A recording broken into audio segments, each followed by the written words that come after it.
module d'échange interculturel se passe entre les étudiants en bachelor et masters de la HEP Vaud et de North Star School à Rajkot, dans l'état de Gujarat, en Inde. Des étudiants de primaire et du secondaire 1 et 2 co-enseignent en anglais dans cette école indienne privée pendant 2 semaines. À l'heure où Inde gagne en importance sur la scène mondiale, il s'agit d'une véritable opportunité pour les étudiants de se plonger dans la vie d'école en Inde. Le projet inclut un semestre de préparation avec des rencontres via Zoom pour établir des contacts et développer les séquences d'enseignement en collaboration avec les partenaires indiens. Avant la préparation en Inde, j'ai beaucoup aimé les séminaires, ils étaient très utiles, aussi très progressifs dans notre préparation au voyage. On a travaillé en sous-groupe, ce qui a permis d'une part de faire connaissance avec le groupe, de se connaître, de créer cette dynamique de groupe. Et puis on a abordé les thèmes importants pour le voyage, à savoir tout ce qui touche à l'interculturalité, notamment la communication interculturelle. Et ça, on a vraiment pu le vivre, en tout cas commencer à le vivre avec les Zooms, quand on a échangé avec nos partenaires en Inde. Et c'était très intéressant. On a déjà eu un avant-goût des potentielles difficultés. Donc pour moi, c'était vraiment les aspects importants et utiles avant le voyage. Les séquences d'enseignement sont créées selon une approche CLIL, donc Content and Language Integrated Learning, et la perspective actionnelle. Ça veut dire qu'elles sont donc toutes créées autour d'un contenu, enseignées à travers plusieurs matières, et les élèves ont tous une production à la fin. Cette expérience permet au groupe d'approfondir leurs connaissances sur les approches pédagogiques du monde. Elle permet une remise en question des idées de stéréotypes et elle ouvre l'esprit à la diversité culturelle. Elle favorise une plus grande tolérance et une compréhension approfondie de l'identité des individus. Ce travail s'inscrit donc parfaitement dans la vision inclusive du concept 360. Les thèmes de 2024 ont été variés, abordant des sujets sous les angles des 2 pays. Certains ont travaillé autour de la biodiversité, d'autres autour des jeux ou les systèmes financiers ou même la philatélie. J'ai enseigné à des élèves âgés de 7 à 8 ans, donc l'équivalent de la 4P. Et on a préparé et enseigné un thème sur les health habits, donc tout ce qui touche à l'hygiène de vie. Ça voulait dire parler de l'alimentation, de l'activité physique, l'hydratation, mais aussi le bien-être émotionnel, comment prendre soin de soi. Donc c'était très intéressant, il y avait 32 élèves dans la classe et une majorité de garçons, uniquement 7 filles. On a travaillé la pyramide alimentaire, on a fait quels sont les éléments qu'on doit impérativement manger, qu'est-ce qu'on ne doit pas manger. J'ai apporté de la nourriture suisse, on a pu faire un mélange de cultures aussi. Après on a eu le sport. Le sport, on a pu découvrir l'importance de l'activité sportive. On a même fait des Jeux olympiques avec les élèves.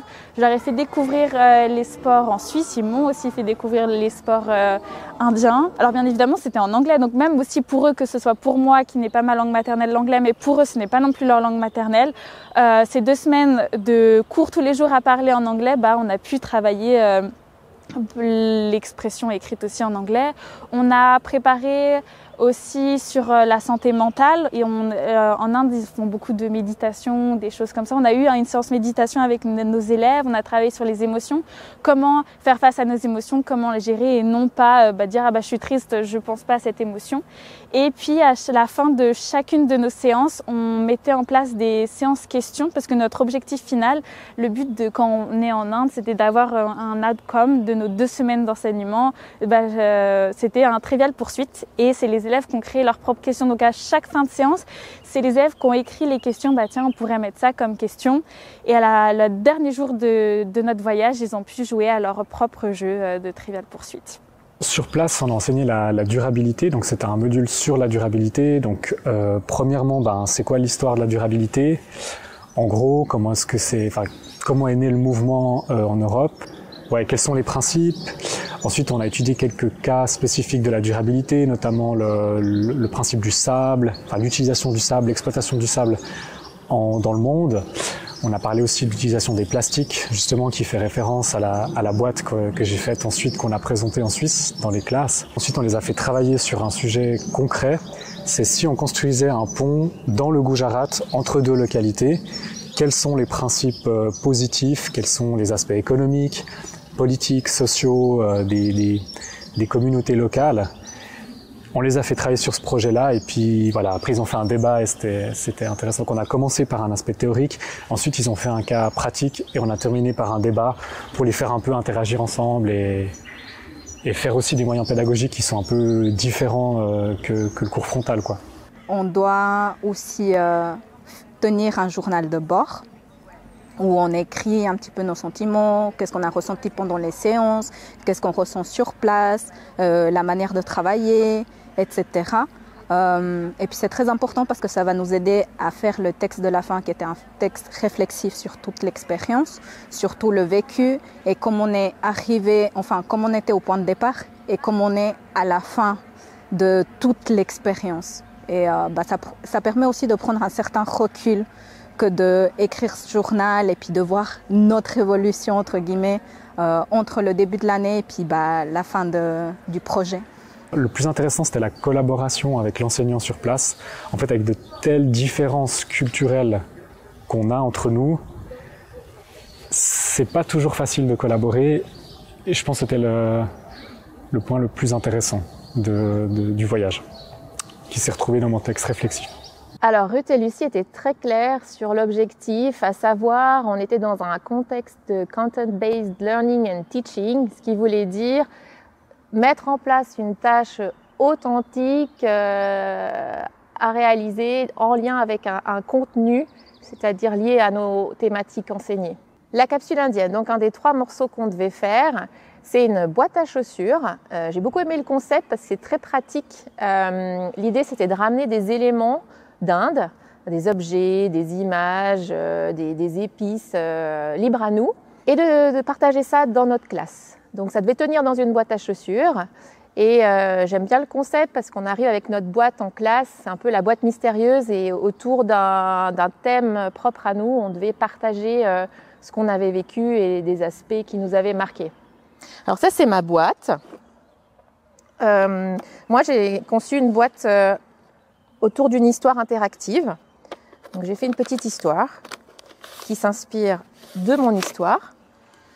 Et dedans, il y a des petites choses, des épices, des colliers en coton qu'on a reçus, des choses à manger, des pièces indiennes, et puis aussi des objets qu'on a fabriqués là-bas.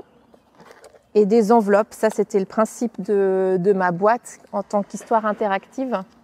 Les élèves sont questionnés et sont amenés à ouvrir et découvrir les objets dans la boîte. L'idée, c'est de leur faire vivre le voyage et puis aussi qu'ils s'interrogent sur les différences culturelles, ce qu'ils pensent savoir, les éventuels préjugés. Et puis à la fin de l'histoire, on compare ce qui était vrai, ce qui était faux sur notre ressenti. Et l'idée, c'est de montrer véhiculer un message positif sur la différence culturelle et casser éventuellement un peu certains préjugés. Et cette box, pour arriver au bout de la présentation, elle passe sur un petit brainstorming sur différentes questions qui sont de la réflexion sur comment est-ce qu'on peut réduire l'utilisation des plastiques aujourd'hui dans le monde, dans notre quotidien. Et voilà, ça pousse un peu ça a poussé les élèves un peu à penser, à avoir une réflexion sur leur utilisation de plastique. Et au final, ce que j'ai pu voir en Inde, c'est que c'était beaucoup plus flexible, beaucoup plus fluide. Mais surtout que si quelque chose n'allait pas bien, c'est pas grave. Les choses peuvent continuer. Il n'y a pas besoin que tout soit en ordre. Et donc, ça, c'est quelque chose aussi que j'ai pu apporter maintenant dans mon enseignement. Surtout, c'est que d'un point de vue développement personnel, c'est une expérience incroyable, extrêmement formatrice. On vit des choses, on voit des choses qu'on n'aurait pas vues, qu'on n'aurait pas faites en Suisse. Et puis, c'est je trouve le meilleur moyen d'apprendre. C'est le learning by doing d'un certain côté. Et on sait qu'on transmet d'autant mieux ce qu'on a vécu. Ce qu'on a vécu, surtout, c'est cette différence, cette diversité culturelle. Et on a fait l'expérience d'être l'étranger là-bas, dans une immersion complètement différente. Ça va nous aider, je pense, à mieux comprendre la diversité dans nos classes, et accompagner ces élèves qui sont dans cette situation de différence culturelle en Suisse. Et ça, c'est le deuxième aspect. D'un point de vue collectif, on va transmettre ça à nos élèves, on va transmettre notre expérience et eux-mêmes vont la diffuser, en tout cas une partie, on l'espère, à d'autres personnes. Donc l'impact va vraiment être propagé. Et c'est comme ça c'est le rôle de l'école, je pense. Si on considère que l'école a cette mission citoyenne de diffuser ces valeurs-là, pour moi, le voyage, il est justifié. Et aussi, c'est évidemment la boxe. Je pense que parler de durabilité, que ce soit dans un autre pays, avoir un écho et faire quelque chose sur la durabilité, le ramener en Suisse, le présenter dans les classes. On revient ici avec des idées, puis on propage dans les classes, et puis on parle de ces projets de durabilité. Et les élèves, ils ont été vachement touchés par le projet ici de la mer de plastique. Quand je suis revenu, j'ai parlé de durabilité. Ça a un écho, donc en fait, je pense qu'il ne faut pas penser uniquement à l'échelle individuelle on fait voyager des étudiants à l'étranger, mais qu'est-ce qu'on fait de ce voyage, qu'est-ce qu'on ramène ici, qu'est-ce qu'on disperse un peu dans les classes, et je pense que ça, c'est un investissement, c'est des graines qu'on plante pour le long terme, et ça vaut le coup,